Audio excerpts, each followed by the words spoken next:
Hello, everyone. Welcome to the GSMC Football Podcast. I'm your host once again, Matthew Quinn. I hope everybody had a great weekend and enjoyed the NFL Draft, which we're going to talk a lot about in this episode. First of all, I do want to thank you guys all for joining in. GSMC Sports Network is who we are brought to you by, and we have a great show for you today. We'll be covering the NFL Draft primarily. We'll be talking about just kind of everything that went down in the NFL Draft in the later rounds. We kind of covered the first rounds a little bit on Friday's show. But we're still going to touch on a little bit of that, and then we're going to get into the later rounds. And make sure you stick around for later in the show, and I'll be giving you my post-draft power rankings of about 10 teams that I have listed here. So we're going to get into that. But before we start, I would like to ask that you guys like and follow the show. If you got a question during the show that you want to ask, we want to hear it. Your input is a big part of what makes this show great. And real quick, I apologize for the camera not being there. I'm having some issues there with the camera. But either way, if you have a question during the show, definitely let us know. Whether it's a quick comment, a thoughtful question, or an opinion that you just have to share, don't hesitate to drop it in the chat. Now, if you want to make absolutely sure that your message stands out and gets featured on the show, there's an easy way to do that. Just use the Super Chat feature. Just click the $sign at the bottom of the chat box to send in your Super Chat. This guarantees that your message gets on the air, and it's also a fantastic way to support the channel. We rely on your support to keep bringing you the sports content that you love, and we appreciate every bit of your support. So go ahead. Let us know what you're thinking. Hit that Super Chat button, and let's keep this show interactive and exciting. And if you prefer, you can also go to the GSMCSports.net website to tip, donate, and leave a question or a comment there. Couldn't do what we do without you guys and your support, and we're thankful to have you guys as part of our community. Once again, that link is GSMCSports.net. If you want to leave a question or a comment or tip or donate there, you can do that. So let's go ahead and get into the rest of the show here.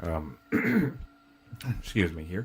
So let's just go ahead and talk about the draft as a whole. In the first round, obviously, the more notable movements that happened was the Travis Hunter thing that kind of got everything kicked off with the Jaguars moving up 3 spots to take Travis Hunter ahead of the Browns, ahead of the Giants, and ahead of the Patriots, all who were linked to possibly taking Travis Hunter. And the Jags moved a couple of draft picks around and gave up an additional first-round draft pick to the Browns in order to move up 3 spots. I did think that they gave up a little bit much just to move up 3 spots, but, they wanted that. They wanted Travis Hunter, and they wanted that guy, and they were able to get him. So, good for the Jags to at least get that player, although I do think an additional first-round pick was a little bit much, but, you got a once-in-a-generation kind of player, so you can kind of forgive it, especially if he leads up to it or lives up to the hype. A couple of other moves in the first round. Again, I'm not going to get into deep detail because we kind of did that already, but Abdul Carter going to the Giants with the 3rd overall pick. Good pickup from the Giants. I thought the Giants had a pretty decent draft overall. The Jackson Dart trade was a little bit surprising. That they traded back up into the first round in order to get Jackson Dart. When that happened on our live show, I legitimately thought they were trading up into the first round to snag Shedeur Sanders, as he had fallen all the way into that point. And we'll get to Shedeur Sanders here in a little bit, as that has been the main talking point of this NFL draft, at least over this past weekend anyway. And so let's just go ahead and talk about it. Shedeur Sanders ultimately went undrafted in the first 4 rounds of the draft. He ended up being drafted by the Browns in the 5th round, 2 rounds after the Browns had already drafted a quarterback, which was Dylan Gabriel out of Oregon. So kind of a strange move there, and now the Browns have pretty, who's who of names in that quarterback room, guys that a lot of people have heard of at least. Joe Flacco, obviously, is the older statesman there. He's probably going to be your week 1 starter, if I had to guess. Kenny Pickett is on the roster as well. They traded for him in the offseason earlier this year. He kind of seems like the odd man out amongst that quadruplet of quarterbacks that they have there. And don't forget, Deshaun Watson is still technically on the roster. For how long, I'm not sure. But He is on the roster. Probably won't play down a football this year with his Achilles injury, but who knows? But he is technically still on the roster. And then, of course, they get the two quarterbacks here in this draft with Shedeur Sanders and Dillon Gabriel. So a pretty packed quarterback room for the Browns. So it'll be interesting to kind of watch and see how they handle and navigate their quarterback room, especially with the high-profile player that was Shedeur Sanders and his his fall. And if we just talk about that just for a second, in terms of the fall itself, I thought it was a little strange that he fell all the way that far. I personally, there were several times where I thought that Shedeur was going to go in the second round. Part of the first trade that we saw of the night was the Jags sending a couple additional picks to the Browns. So I thought the Browns were going to use one of those additional picks. They had 2 second-round picks with that trade. They had 1 second-round pick already, but then they got an additional one in that trade. I thought they were going to use one of those second-round picks to, take Travis Hunter, but they didn't. And they ended up eventually taking Dillon Gabriel in the 3rd round, and then they eventually took Shedeur Sanders all the way in the 5th round. Now, a lot of people were thinking that the NFL had something out for the Sanders family, and they were just trying to teach them a lesson or, whatever the case may be. But everything that I have heard and read about from the teams that actually legitimately were wanting Shedeur Sanders, at least in some vein, all said that he didn't test well in the interviews. Now, I'm not sure whether or not how much of that is true, but that could have been a reason why he fell as far as he did. I think a lot of the publicity that comes with being part of that family, with Deion Sanders being a big personality himself, being the head coach of Colorado now currently as well. So, I think it was kind of a combination of all of those factors that got him to fall as far as he did. I think a lot of people were kind of, whether you think it's fair or not, I think a lot of people were kind of turned off by his interviews. There were a lot of talks about it. So, I mean, at a certain point, you got to kind of start to, think that maybe some of it might be true in terms of the interviews. Maybe he didn't interview very well, but still that shouldn't be the main reason why he fell as far as he did. But I think it's a combination of all the things surrounding Shedeur Sanders, whether it's Deion Sanders, whether it's his, college football, actual outlook and, what he did in college and all that stuff.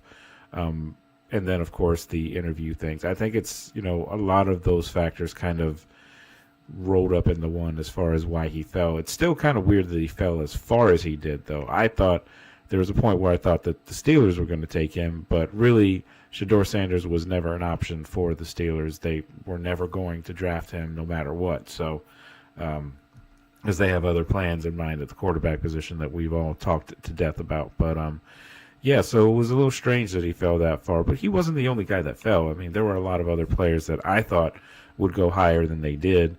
Will Johnson, he fell all the way to the 2nd round, just mainly, I think, because of the injury issue that he has there. But the Cardinals picked him up, and I thought that they did a good job in their draft, and we'll get to that in a little bit as well. But as far as the Steelers are concerned, they did take a quarterback in this draft, but it wasn't until round 6 and a pretty high value pickup with the Ohio State quarterback Will Howard, selecting him in the 6th round, where really you could have probably selected him in the 4th round and people still would have been okay with it, because it would have been a decent value pick. But you get him in the 6th round, that's incredible value. And, he's got a pretty high floor. The ceiling is, not necessarily as high as some of the other quarterbacks in this class, but he's got a pretty decent floor, and he's got the championship experience being the national champion from last year, so that is worth something. So definitely going to be interesting to see how he manages. He's going to start as QB3 in Pittsburgh. I would assume it would be Mason Rudolph as the number 2 guy, and Aaron Rodgers or possibly another veteran quarterback will fill up that quarterback room if Aaron Rodgers doesn't have something, or it doesn't fall through, or if his decision falls through and he doesn't come to Pittsburgh and decides to retire or whatever the case, then the Steelers, I think, if they don't go and get Kirk Cousins, then they maybe go after a free agent veteran backup and let Mason Rudolph be the guy, and then Will Howard will be the 3 and possibly compete for that number 2 spot in training camp. That's what I think would happen if Aaron Rodgers doesn't sign. But I think all signs are kind of pointing to the Steelers and Aaron Rodgers coming to an agreement, and then him being the quarterback at least for this year, and then them going to get their quarterback for the future next year in the offseason in the NFL draft that takes place in Pittsburgh next year. So that's what I think is going to happen with them. But another team, the Saints, they took Louisville quarterback Tyler Shuck, the elder statesman of the rookie quarterback class. He was the oldest one. A lot of talk about his age and everything like that pertaining to the NFL draft. And he is technically the most pro-ready quarterback of anybody that was in the draft. He just doesn't have some of the tools that some of the higher prospects had. But it's an interesting decision for the Saints to take Tyler Shuck here, because they're another team that I thought Shedeur Sanders would end up landing in. But they decided to go Tyler Shuck. And with the injury to Derek Carr, that issue that's going on there, still question marks about that. But at least now they have themselves a little bit of an option here. They can work with Tyler Shuck if Derek Carr does have to miss some significant time. And if he's out all year, I would expect it to be the Tyler show going forward in this coming season. So a couple other little quick things that happened in the draft. Falcons taking edge rusher Jalen Walker from Georgia and then trading back into the first to take Tennessee's James Pierce Jr., also an edge rusher. I thought that was kind of an interesting decision, but the Falcons are really doing their due diligence trying to fill that pass rush issue, or that pass rush need that they have. So double dipping at edge rusher here in the first round was, a little unorthodox, but still I think will be ultimately effective in the long run for the Falcons. They got 2 very good players. James Pierce Jr., the fastest among all edge rushers in the combine. Jalen Walker is an explosive edge rusher from Georgia as well. So they got 2 good players. Pierce, they probably could have gotten in the later rounds, maybe the second round or something. So possibly some criticism there as far as trading up to get him. And they possibly, the way the draft was going, it was possible that James Pierce could have been there. Mike Green would have definitely been there, as he fell all the way to the Ravens. So that was an option there as well. But they go James Pierce and Jalen Walker. So still good pairing either way. But another pick that I thought was kind of interesting was Jahdae Barron to the Broncos. The Broncos already have a very good defense as it is. Pat Surtain, Defensive Player of the Year last year. And now they add a top corner outside of course, if you're talking about Travis Hunter, who's cornerback and receiver. If you're talking about just pure corners, Jahdae Barron was up there amongst the best, if not the best, corner prospect in the entire NFL draft. He gets drafted to the Broncos. So that is a very good move for an already very good defense. And I will be very interested to see how the Broncos shape up this year. It looks like, on paper anyway, that they're doing everything they need to do to really contend in the AFC West. I think they're doing a very good job, and that pick came out of nowhere. I didn't expect them to take a corner. I was pegging them more for a running back in the first round, but that's not where they went. They went Jahdae Barron. I think that's a solid pick. So that's basically just the draft in a nutshell. Anybody who watched it, everything that happened. Of course, that Shedeur Sanders was the big story and all that. But that's just kind of my thoughts on the draft as a whole. When we come back, we are still going to kind of talk about the draft. This is going to be a pretty draft-heavy show, considering we didn't have a show last night. And, the weekend was just all about the NFL draft. So we want to dive into it a little bit more here before we move on to other things here in the offseason. So stick with us, though. When we come back, we're going to talk about some more NFL drafts and some teams who got better over the course of the NFL draft. So stick with us, and we'll be right back right after this first break. I feel like I'm losing my mind. Is everybody in the world blind? Please, Lord, give me a sign, a sign. I feel like I'm losing my mind. Is everybody in the world blind? Please, Lord, give me a sign, a sign. I wanna wanna be the greatest. Everybody on the fake shit, I look around and feel like everybody is the fakest. I make this every day and I'm impatient, hoping one day I blow up from the basement. Statement, the top is so vacant, I don't hear shit that I think is amazing. Waiting for my day when I'm playing sold out shows for 1,000 faces. Hey, give me that crown, get in my way and to be put down. It ain't your place, all this my town. If I want that shit, then I'll get it right now. I'm losing it, the noose it fits, some losing shit, a stupid myth. You choose to live or choose to dip, you choose to fight or lose your grip and lose a gift. I feel like I'm losing my mind. Is everybody in the world blind? Please, Lord, give me a sign, a sign. I feel like I'm losing my mind. Is everybody in the world blind? All right, guys, welcome back to the show here. Before we get into the next segment, I just want to remind you guys that if you have any questions or comments, anything that you want to say in the show, definitely hit the super chat button. And also, if you want to contribute to the show, either through tipping or donations or just a comment or a question that you want to leave, you can hit up the GSMC Sports.net website to go ahead and do that. So once again, any comments, any questions, anything that you want to add to the show, definitely do that on the super chat button here or hit the website, gsmcsports.net. All right, so let's move on to the second segment here of our show.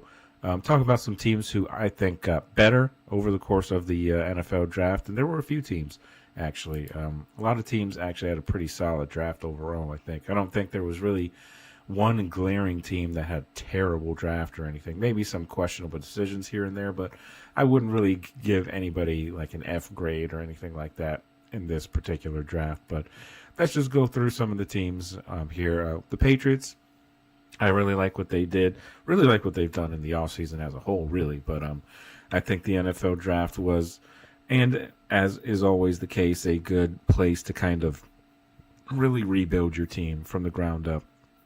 And the Patriots are kind of still in that process of rebuilding their team ever since the Brady and Belichick days and all that. They've gotten their new quarterback with Drake May they drafted last year, and they've tried to build up that team as much as possible. Now they have a whole new coaching staff after the Gerard Mayo year last year. Now they have Mike Vrabel, and they have Josh McDaniels returning as well. And they've added a lot of key pieces through free agency already. But in the draft, I did like what they did. Offensive tackle Will Campbell, considered the best tackle in the NFL draft. He goes at the number 4 pick in the first round out of LSU. So I think that's a good pick there for the Patriots. There had been some concerns about Will Campbell and his arm size, but I really don't think that that's going to be much of an issue for him there. I think that's a good, solid pick for the Patriots. I also like that they picked up Travion Henderson out of Ohio State. That's great value there in the second round, as he was touted by a lot of different people to potentially be a first-round running back at some point. But there was only 2 running backs that were taken in the first round. So there were still a ton of really, really good running backs when we got to day 2. So the Patriots take advantage of that, getting Travion Henderson, part of that running back duo in Ohio State that also involved Quinshon Judkins. So good pickup there for the Patriots. In the third round, they attacked the wide receiver position, getting Kyle Williams from Washington State.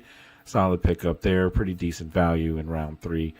They added some pieces to the offensive line as well in the third round, as they had 2 picks in the third round. And, of course, that Kyle Williams one was the number 69 pick, and then about just under 30 picks later, they went and got center Jared Wilson from Georgia to try and shore up some depth along that offensive line. And they picked up a safety, Craig Woodson, in the 4th round, and defensive tackle Joshua Farmer also in the 4th round. And then they had 1 5th-round pick and 1 6th-round pick, and finished it off with 3 7th-round picks, just adding out some depth along the entire team there. So Mike Vrabel, he focused a lot on offense, in the first 2 days of this NFL draft, and rightfully so. You want to shore up the offensive line as much as possible, and, of course, take care of some of your skill positions. Now, they still have Ramondre Stevenson as the starting running back there, but I do think that adding Travion Henderson, he has got a better, outlook. I think he's got a better ceiling than Ramondre Stevenson. Stevenson's a solid back overall, but Travion Henderson, I think, could potentially get to another level, and they could end up having a very good running back tandem in the backfield there in New England as well. So, of course, they didn't get a chance to nab guys like Ashton Genty, although he was there in the first round when they picked, but they decided to go offensive line, and then Ashton Genty ultimately fell to the Raiders. And then Mason Graham, of course, was out there as well. He ends up falling to the Browns.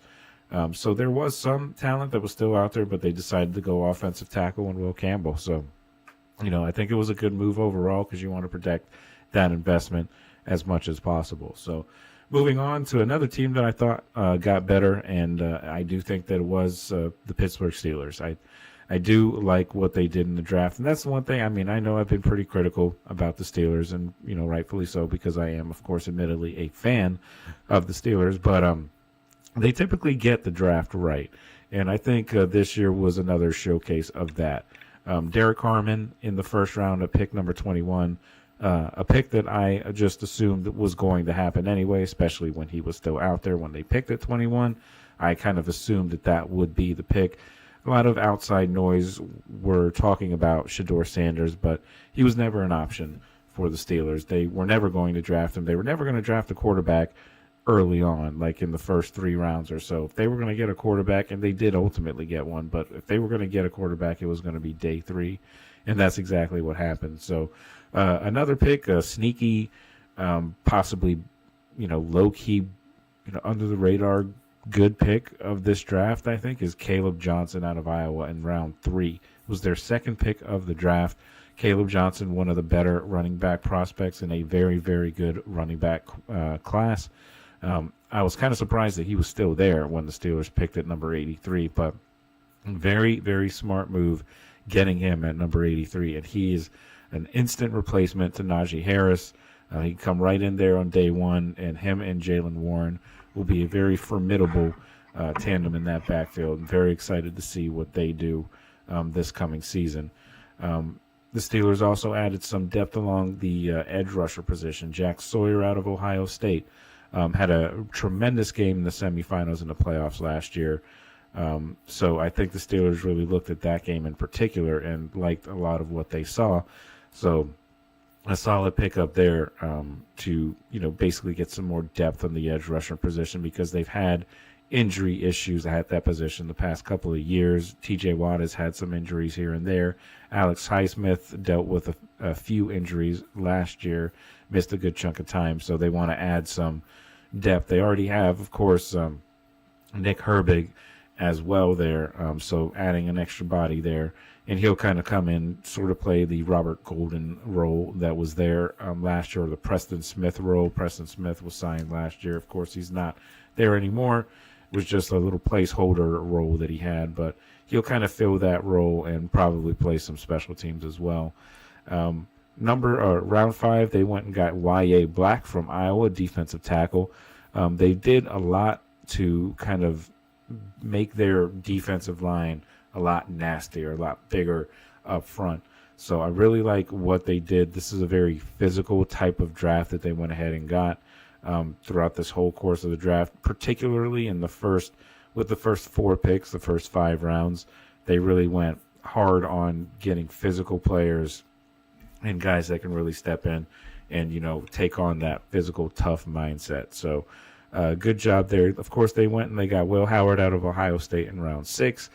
This is a guy that's probably going to be the QB3 when week 1 starts, when training camp rolls around.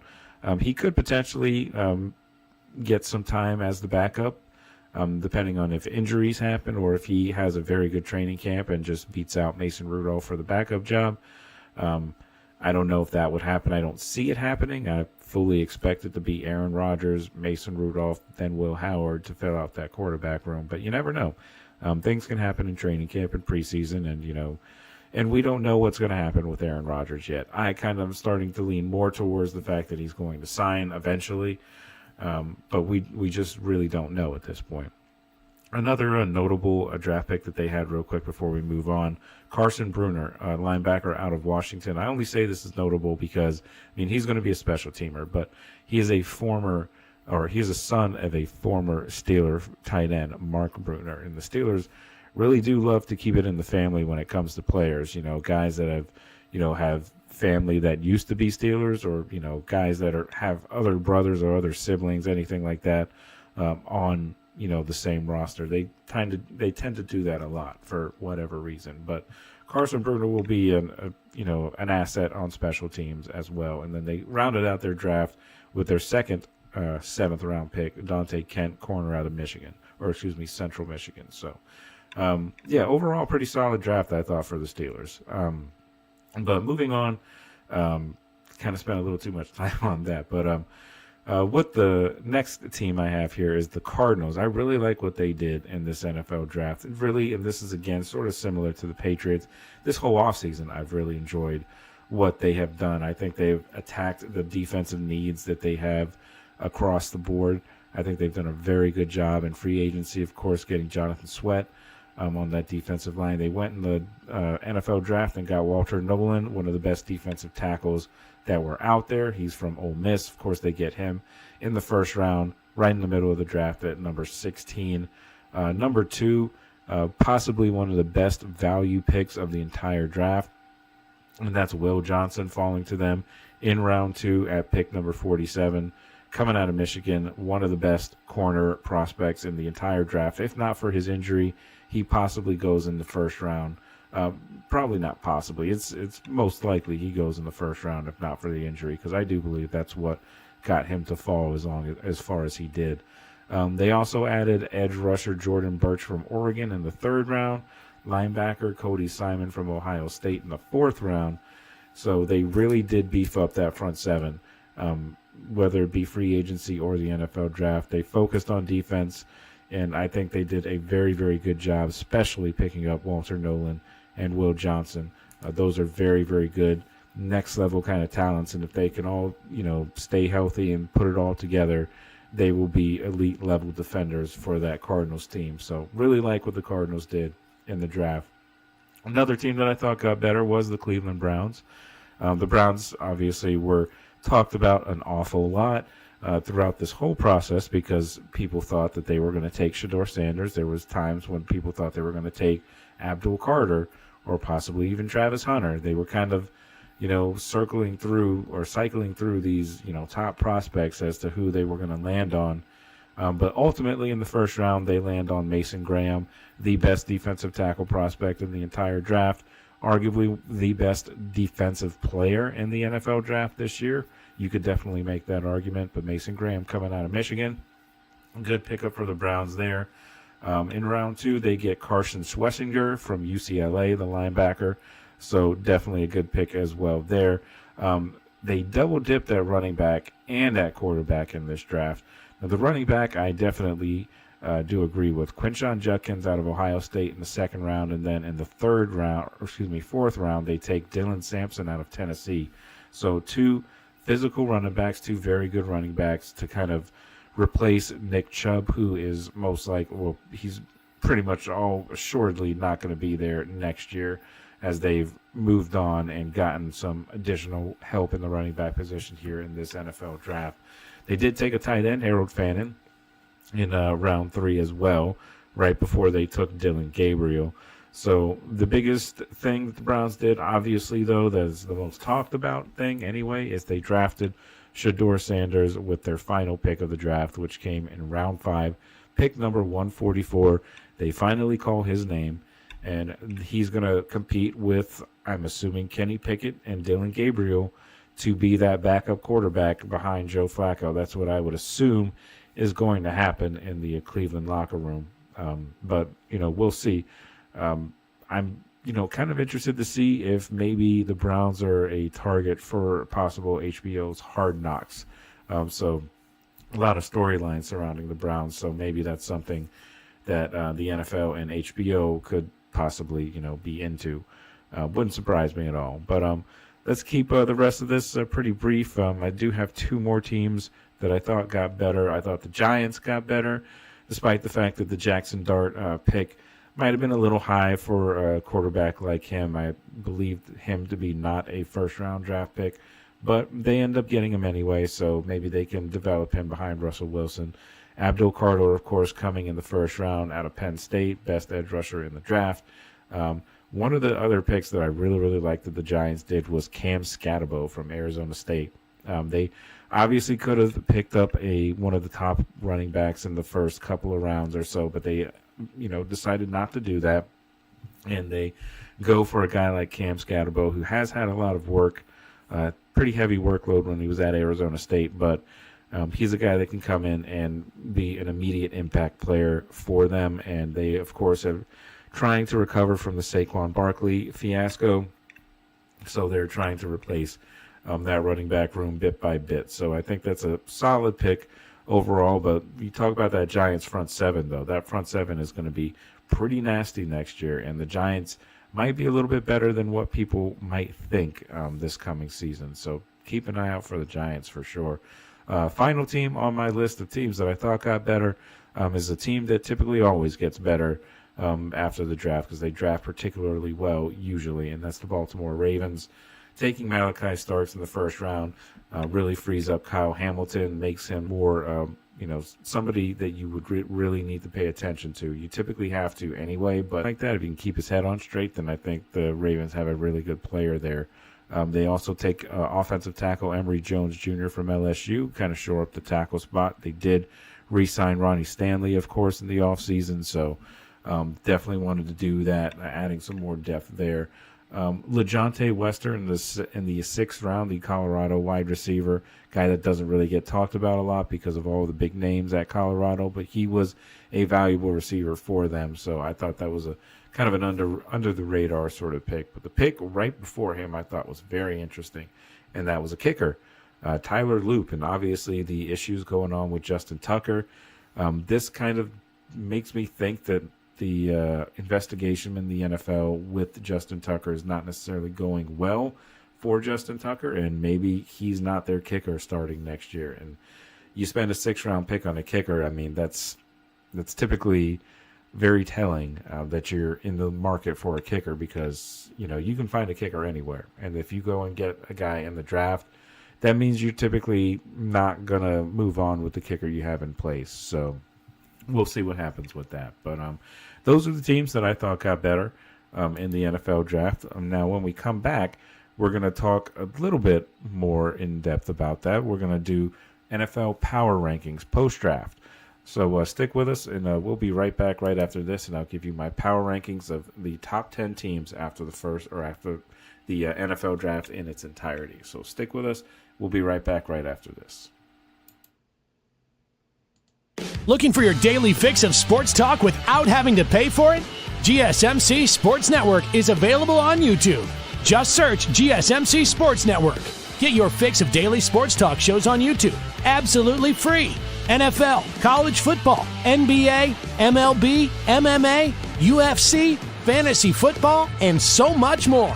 GSMC Sports Network has shows running all day long, with new sports shows starting every 2 hours. Just like on your favorite cable sports channel, except GSMC Sports Network is absolutely free. Just search GSMC Sports Network on YouTube to catch one of your new favorite shows, like the GSMC College Football Podcast, Chip Shot Football Podcast, Hoops and Heels Women's Sports Podcast, GSMC Basketball Podcast, and so many more.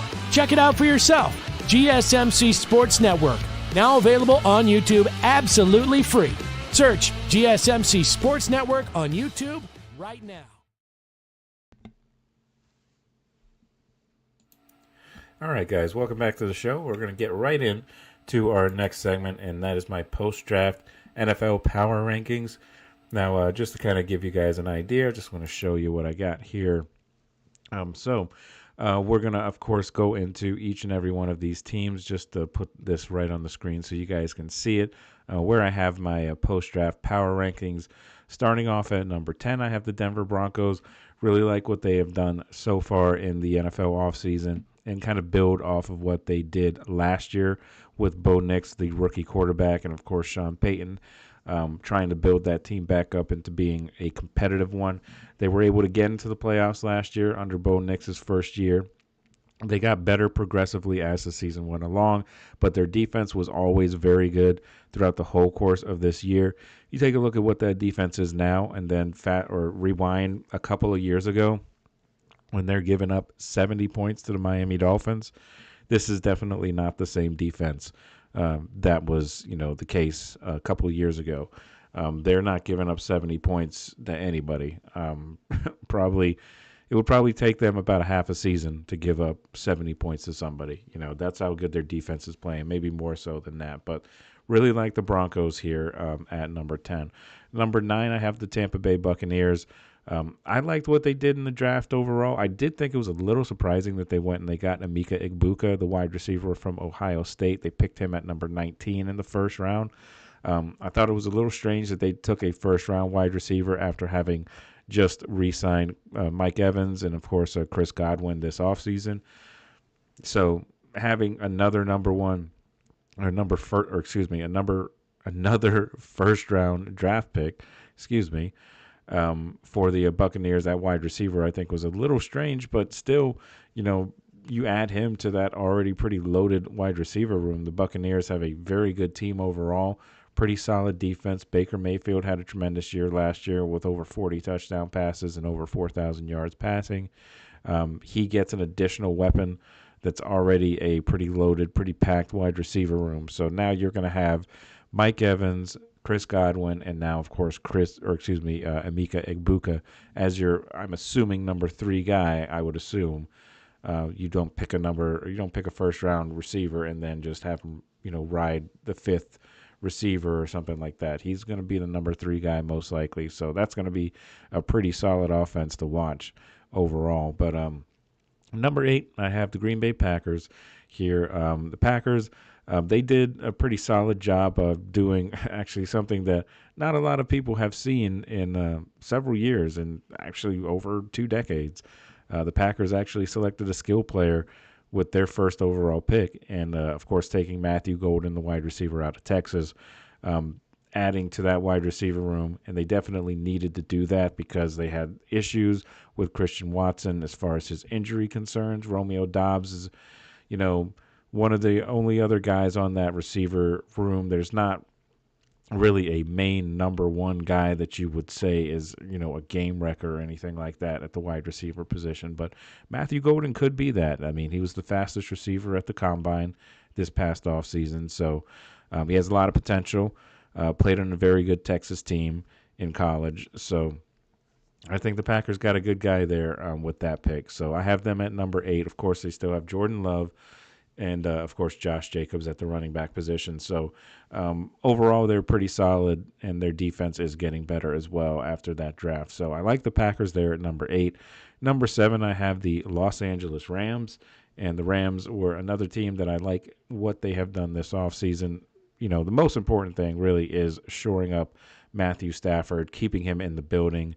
And then, of course, they went out and they got Devontae Adams after losing Cooper Kupp in free agency after they released him. And then he, of course, signs with the Seahawks. But Rams do a good job taking Devontae Adams there. And then they had a pretty solid draft overall as well. So I like what the Rams are doing as a unit.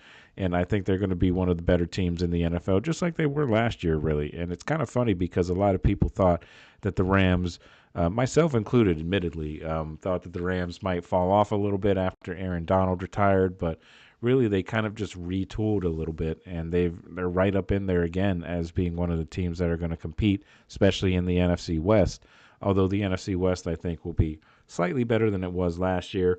Especially with the Cardinals, I think are going to take a big jump. I think the Seahawks will be competitive as well. And I do think the 49ers will be better than they were last year when they were just rattled with injuries throughout the entire course of the year. So that's going to be a competitive division, as it typically is usually. But that division kind of gets hit with injuries a lot. It's usually one team in that division that has a really bad year when it comes to injuries. So last year was the 49ers, and it has been them in the past few years as well. So they're looking, I'm sure, to get a break from that.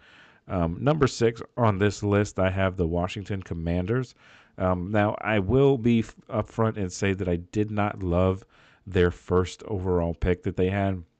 They went ahead and they took Josh Connerly, the offensive tackle out of Oregon. And I do think he is a good player and will ultimately be a good player for them on that offensive line, I thought they had a bigger need at the pass rushing position or run stopping position. They really struggled to stop the run last year. I thought that they were going to address that as far as on the defensive line or possibly edge rusher, but they did not. And I just thought that was a little strange to me that they decided to do that. But that doesn't take away from everything else that they have been able to do in this offseason, of course, trying to surround Jaden Daniels with more and more playmakers, getting Deebo Samuel, of course, to add along with Terry McLaurin. And then, of course, they re-signed Zach Ertz, the tight end, in this offseason as well. So I do like what the Commanders have done overall, and they still have a very, very good offense that they're going into the season with. I just think that they could have used a little bit more help defensively, at least with that first-round pick anyway. So, yeah, I think 6 is a pretty fair spot to put the Commanders. I was kind of flip-flopping between them and the Rams as to who I should put at number 6. But ultimately, the Commanders made the NFC title game last year, so you got to bump them up a little bit just for that, because that is the last time we saw them play was in the NFC title game. So, and they ended up losing to the deciding or the Super Bowl champions anyway. So, not really anything to hang your head down on. That's a pretty solid team that they lost to. But number 5, going into the top 5 of this list here, I have the Buffalo Bills. I will not put the Buffalo Bills above the Kansas City Chiefs until they prove to me that they can beat them in the postseason when it matters. So the Bills stay there at number 5. They do have an MVP quarterback in Josh Allen. So he's always going to keep them right in the fight every single year. But really, it doesn't really matter to me what the Bills do in the offseason, whether it be picking up free agents or draft picks or whatever the case. They need to get past the Chiefs in the playoffs. Until they do that, they will always be the team that is very good but can't get over the hump. So the Bills were going into yet another year for Buffalo where people were saying, okay, this has got to be the year, right? This has got to be the year, right? Like every single year they say that, but they need to actually make it happen this year. But we'll see what they end up doing. That division has gotten significantly better. So it's not going to be as much of a walk in the park as we're used to with the Bills. I do think the Jets have gotten better. I do think the Patriots have gotten better.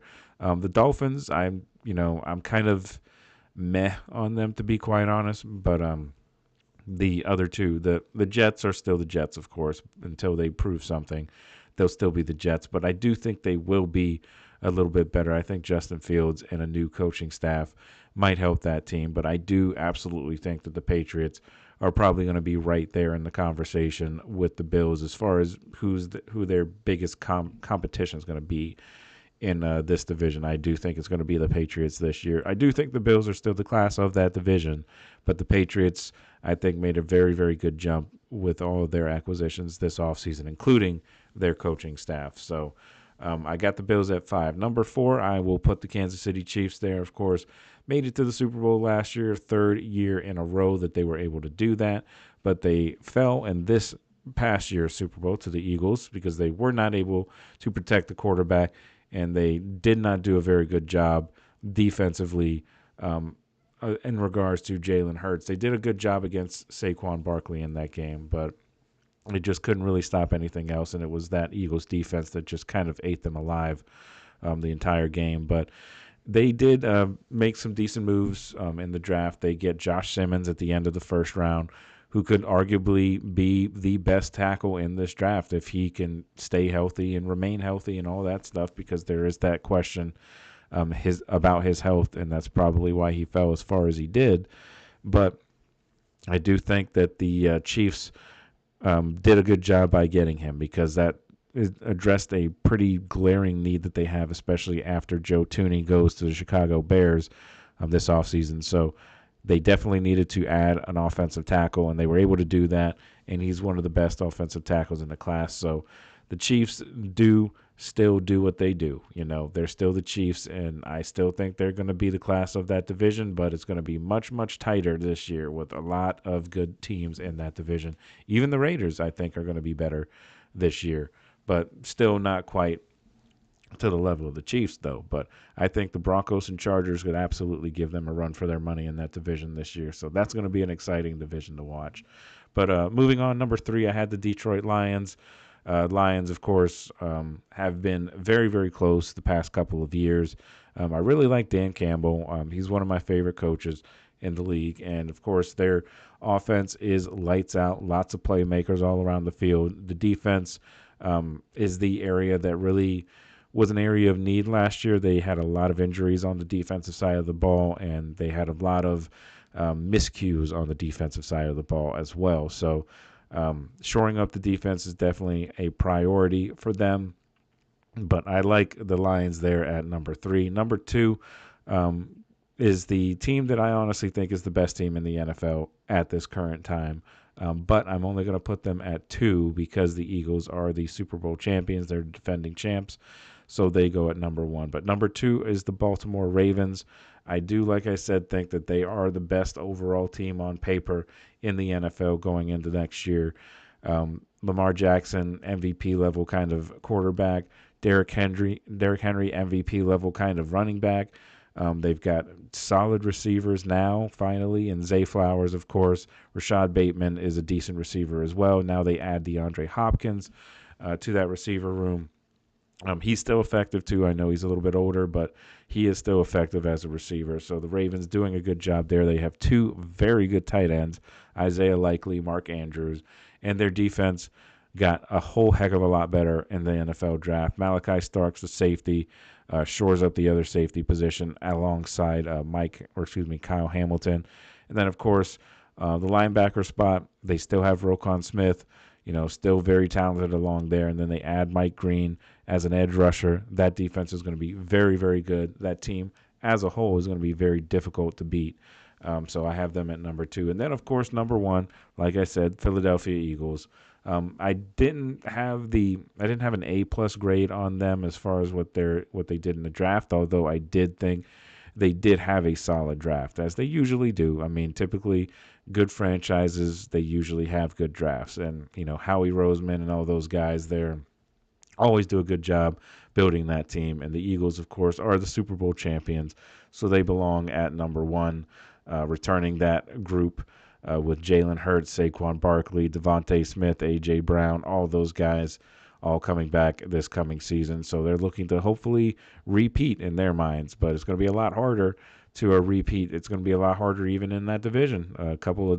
Pretty much every team, I think, got better in the NFC East. How much better they got, that remains to be seen, but it's going to be a competitive division for sure. So those are my picks. That's my 10 teams. I hope you guys enjoyed it. If you agree, disagree, whatever the case, let me know. Otherwise, we're going to go ahead and take another break here.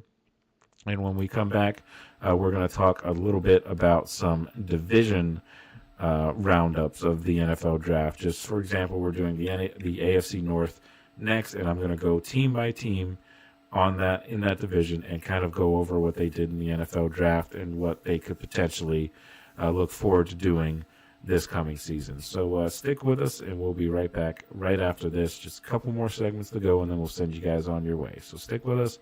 We'll be right back right after this. For the best and latest podcasts available anywhere, go to the podcast app on your cell phone and type in GSMC to access free content-rich podcasts on health and wellness, book reviews, sports, entertainment, relationships, social media, movies, technology, finance, and even weird news. Subscribe and download the GSMC Podcast Network's family of shows, available everywhere podcasts are found.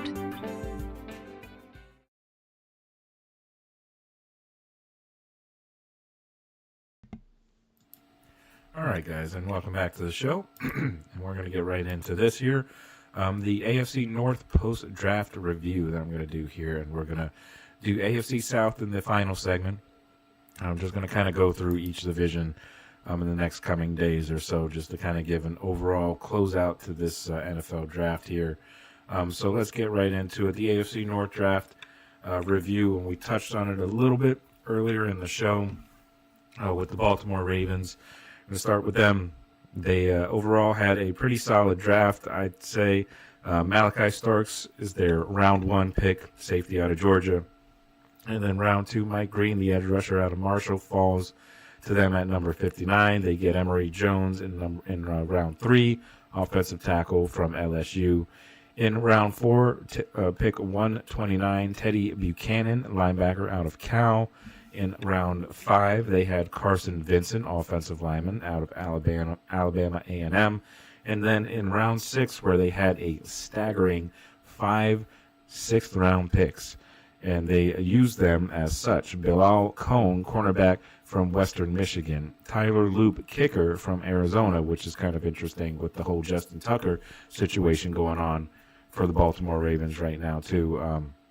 LaJohntay Wester, one of the more unsung receivers from Colorado that doesn't really get a ton of, note or recognition because of, all the big names that are, a lot or highly publicized, at least at Colorado, with, guys like Travis Hunter and Shedeur Sanders, and even, to a certain extent, Shiloh Sanders, since he is a Sanders, he gets that notification as well. So, just rounding out their draft, Aeneas Pebbles, defensive tackle out of Virginia Tech, they took with another 6th-round pick, and then their final 6th-round pick goes to Robert Longerbeam, cornerback out of Rutgers, and then they added Garrett Dellinger, the guard from LSU, to close everything out on the first round. They had a ton of draft capital this year, and they used it pretty wisely, I'd say, especially with those first few picks, really doing a great job addressing needs there. The first 3 picks really is what stands out to me, but the kicker pick I thought was interesting. And I know we kind of touched on it a little bit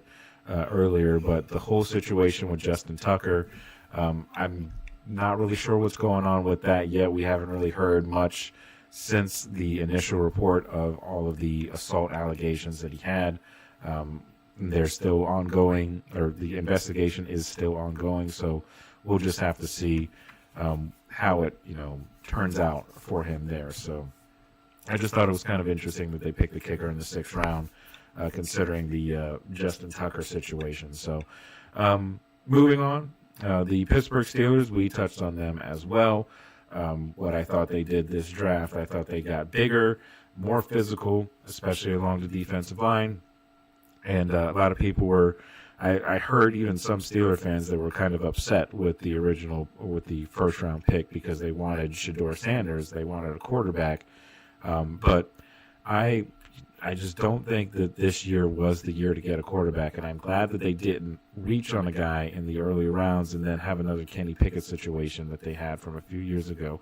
And I think that really kind of, I don't want to say scared them off, but really made them think twice about going quarterback, reaching for a quarterback just because you don't have one on the roster that's a capable, franchise guy or anything like that. So I think they did a good job not reaching for a guy. And then you take a guy in Will Howard in the 6th round who you could hopefully develop, and if he doesn't work out, it's not really a big deal because you only spent a 6th-round pick on him. And then you go into next year in the offseason in the NFL draft, and you go get your guy next year. So getting Derek Harmon, getting Caleb Johnson, Jack Sawyer, those 3 guys, and Y.A. Black as well from Iowa, those first 4 picks that they had, I think were very, very solid, really beefing up the trenches there. And Caleb Johnson is a good physical runner. And don't forget, they did not have a 2nd-round pick because they gave that away in order to get DK Metcalf, who is another big-bodied, physical type of player, physical receiver. So the Steelers definitely making a point to try and get more physical this offseason, especially in this NFL draft. Really liked what they did overall. I'd probably give them maybe a B+, just I guess because they didn't address corner, in my opinion, earlier than they should have. With that 5th-round pick or possibly that 4th-round pick, I thought that they could have, potentially went corner instead of edge rusher there. But, they like Jack Sawyer, so I can't really hate on it for that. And last time last time they picked a 7th-round corner was Corey Trice. And Corey Trice has a little bit of upside, but he, had injury issues too. So now they get a 7th-round corner as well, and Dante Kent from Central Michigan. So, and another thing that I thought was kind of interesting about the Steelers draft as a whole is they really like Big Ten players. 5 out of the 7 picks that they had were guys from the Big Ten. You had Derek Harmon from Oregon, Caleb Johnson from Iowa, Jack Sawyer from Ohio State, Y.A. Black from Iowa, and Will Howard from Ohio State. So a lot of Big Ten players there in this draft, so they definitely have a type. So moving forward, the Cincinnati Bengals, their NFL draft I thought was kind of hit and miss. Because on the one hand, Shamar Stewart is a good defensive end for them to pick up at number 17. He's a solid player overall, but they have a need in the secondary, in my opinion, and they did not address that once during this NFL draft. They went defensive end 1st round, linebacker in the 2nd round, guard in the 3rd round, linebacker in the 4th round, guard in the 5th round, and then running back with their final pick. I had to think that maybe at least one of those picks was going to go to a secondary player. I originally had them taking Malachi Starks with this pick, and he was available when they picked, but they decided against it. They decided to go edge rusher or defensive end, and this kind of makes me wonder about what's going on with the Trey Hendrickson deal. Last we checked, they were still working on it. It was still ongoing, but there hadn't really been any movement in terms of a deal getting done. I know the Bengals had made an offer, and maybe there was a little bit of, animosity towards that offer. Some Trey Hendrickson, I don't think, loved the offer, and then there was some back and forth there, but nothing has really come of that. But the fact that they go and they take an edge rusher with their 1st overall pick kind of makes me think that they could be thinking that Trey Hendrickson is moving on. Now, I mean, you could make the argument that the Bengals needed this position to be resolved anyway because Sam Hubbard retired. And yes, I could see that for sure, but it's just a little strange. It's a pretty deep defensive line class. They could have gotten a talented guy on the defensive line in the 2nd round, and then picked one of the best corners that was available in Jahdae Barron, who was still there. Malachi Starks was still there. Will Johnson was still there. There were a number of guys that were still there that they could have taken over Shamar Stewart, but that's where they decided to go ultimately. So he still might end up being a good player, but I just expected them to make secondary decisions as opposed to more along the front 7, which is kind of what they focused on, front 7 and the offensive line. So offensive line is definitely a need, though. I will give them that.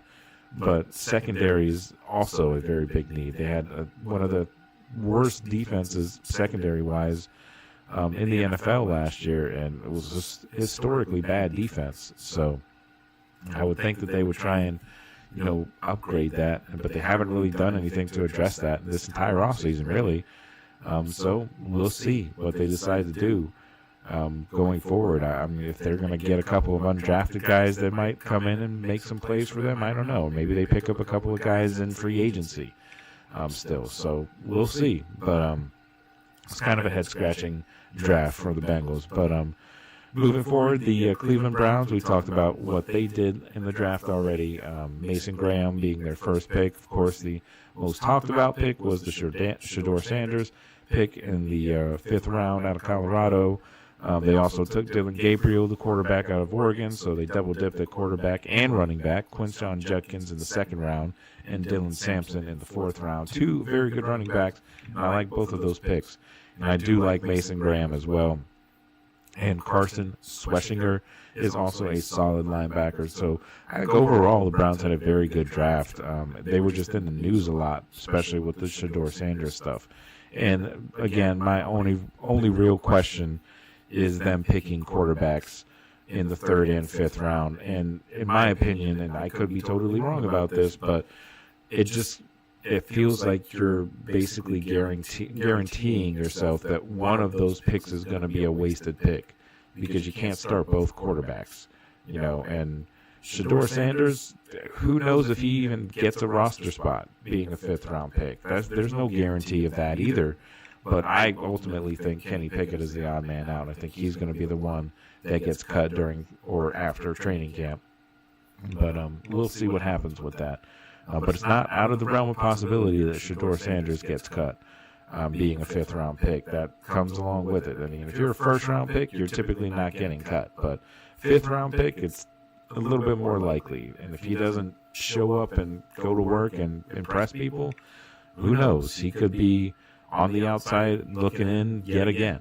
But hopefully for his sake, he's able to come in and go to work and, impress some people. So, but yeah, that's going to do it for the AFC North preview. When we come back, we're going to do the AFC South and, of course, talk about the number 1 overall pick that the Titans had, as well as the Travis Hunter pick that the Jags had. So a lot of news in the AFC South. So we're going to talk about that when we come back. So stick with us. We got one more break, and then we're going to finish it off with the AFC South talk. So stick with us. We'll be right back right after this.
Guys, welcome back to the final segment of the show tonight. We're going to be talking about the AFC South and what they did, all the teams did in that draft this weekend. So we're going to start with the team that won the AFC South last year, and that is the Houston Texans.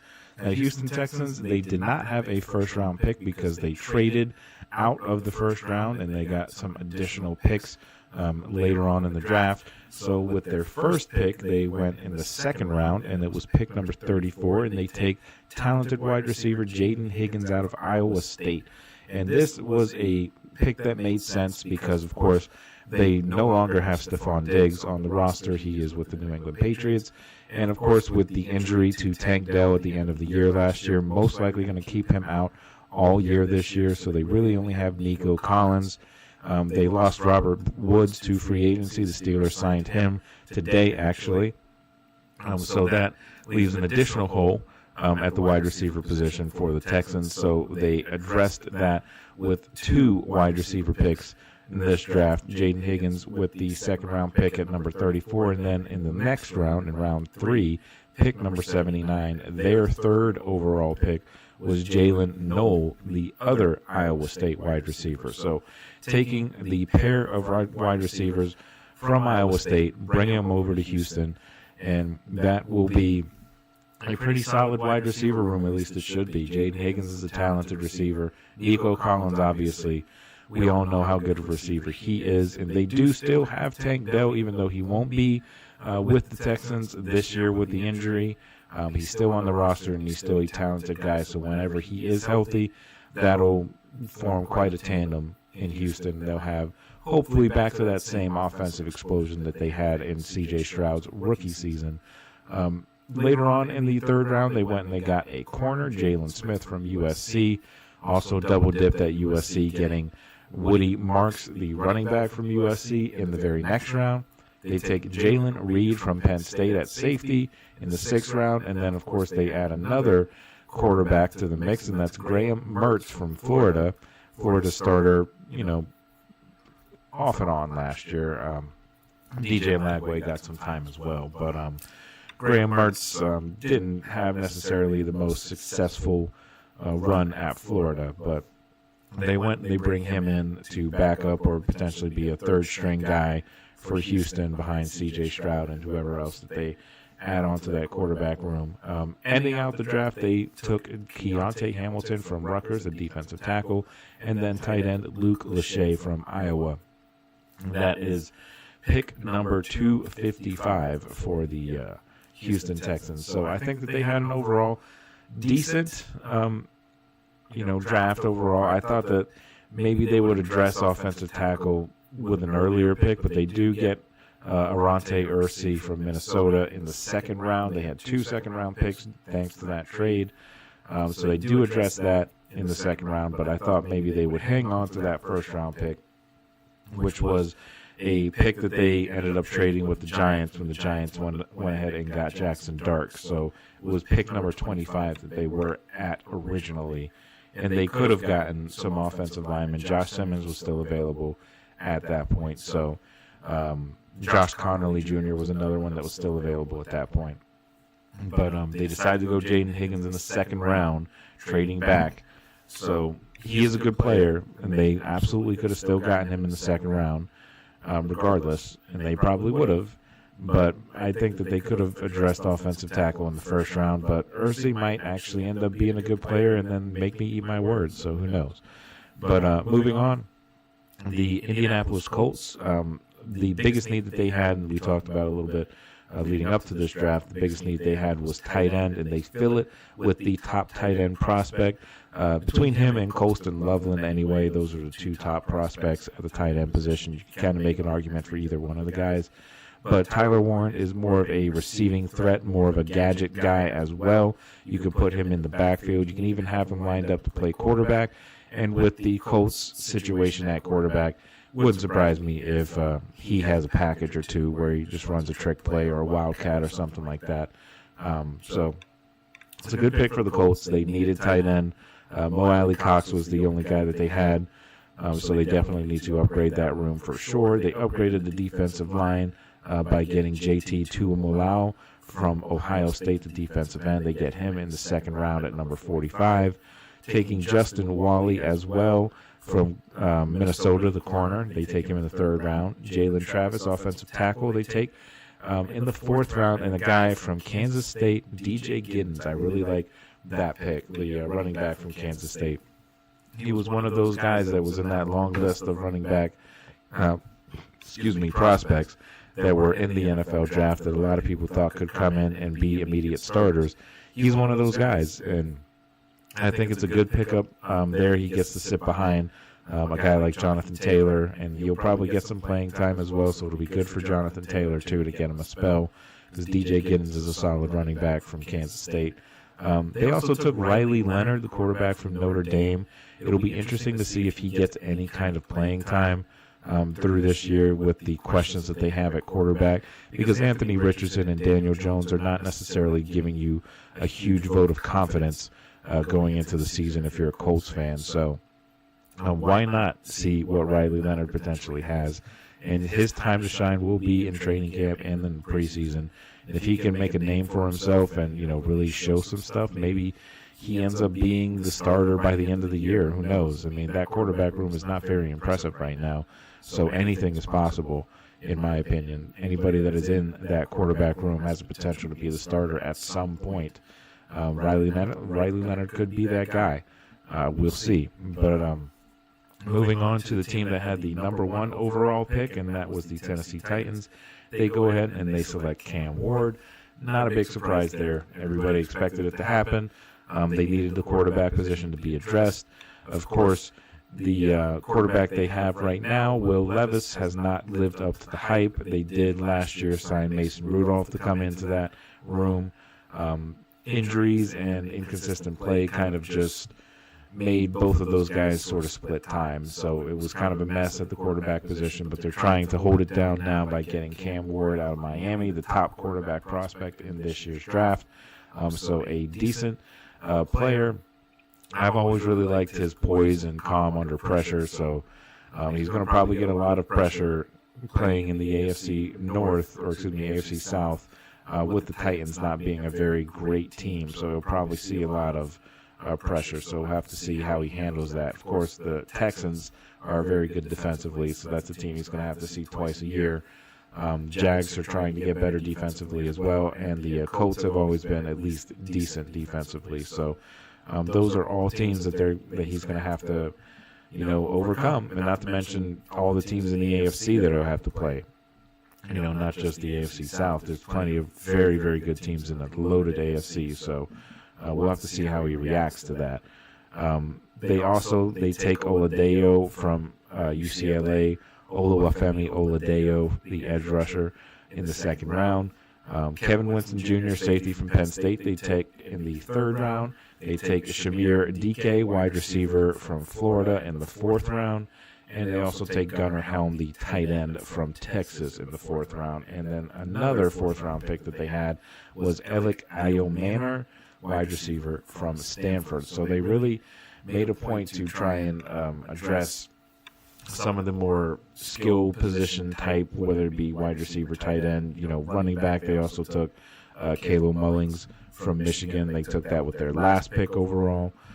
So I think the Titans are still a work in progress for sure. They're not going to be very good this year, even with Cam Ward. There's just a lot of other things that team needs to accomplish or needs to build up before I can really say that they can be competitive. Now, it is the AFC South, so it's pretty wide open. You could say the Texans are the best team in that division, but even the Texans showed some, holes last year, and they weren't necessarily the greatest team, but somebody has to win that division. That's kind of why they won the division last year. Somebody had to. So moving on to the last team that we'll talk about tonight, and that is the Jacksonville Jaguars. And Travis Hunter, of course, was their first pick with number 2 in the first round after the trade with Cleveland. They go and they take Travis Hunter to help both their secondary and their wide receiver room. Now, with the Jaguars having a more offensive-minded head coach now, I do think that Travis Hunter will be primarily used as a wide receiver with, some playing time in the secondary as well. But I think he's going to be primarily a wide receiver in Jacksonville. But good pickup from the Jags there for sure. I just wouldn't have given up an additional first-round pick in order to do it.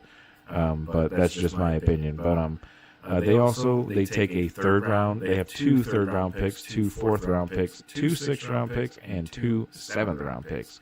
So didn't get a second round, but then got 2 in every other round. So Caleb Ransaw, number 88 in round 3, cornerback from Tulane, he gets picked. In the very, very next pick at number 89, they take offensive guard Wyatt Millam from West Virginia. And then in the fourth round, one of the more underrated running backs that is still quality running back, Bashal Tutin from Virginia Tech. He's a solid running back. I think that's a good pickup from the Jags there. Of course, they already have a decent running back room with Travis Etienne there and Tank Bigsby as well. So pretty solid running back room overall. So Bashal Tutin will get some carries there, and it'll be interesting to see if he can stand out in that running back room. Jack Kaiser in the other round 4 pick, linebacker from Notre Dame. They add him. And then the 2 sixth-round picks they have, Jalen McLeod, linebacker from Auburn, and Raywan Lane, safety from Navy. And then they finish off the draft with Jonah Monheim, center from USC, and LeQuint Allen, another running back, this one from Syracuse. So I think overall the Jags had a pretty solid draft. Like I said, wouldn't have given up an additional first-round pick to move up those 3 spots, but I get it. I get why they did it. It's a potentially once-in-a-generation kind of player. Doesn't come along every year, so I can understand why they would do that. But overall, I think everybody we talked about today, except for I would probably say the Bengals, every other team I think had a pretty solid draft. The Bengals had, I would say, probably a C-grade draft overall, but it was a fun, experience, a fun weekend as it always is, with a lot of our questions finally being answered, and we can stop speculating and we can actually start speculating on what they're going to do this year in terms of record-wise. So, so that's everything for tonight. I hope everybody enjoyed the show. I apologize once again yesterday for not having a show for you guys. I just ran into some issues here, but Tomorrow we will have another show. We'll same time, same place. I hope you guys join me for that. For now, though, I thank you guys for tuning in to the GSMC Football Podcast, presented by the GSMC Sports Network. Your support, as always, means a lot to us, so please remember to subscribe to the show and leave a positive review. It does make a difference, and we also invite you to follow us on all the social medias for more content and more updates. And I thank you guys once again for joining me tonight, and I hope you guys all have a wonderful night, and we'll see you guys tomorrow night, same time, same place. Talk to you soon.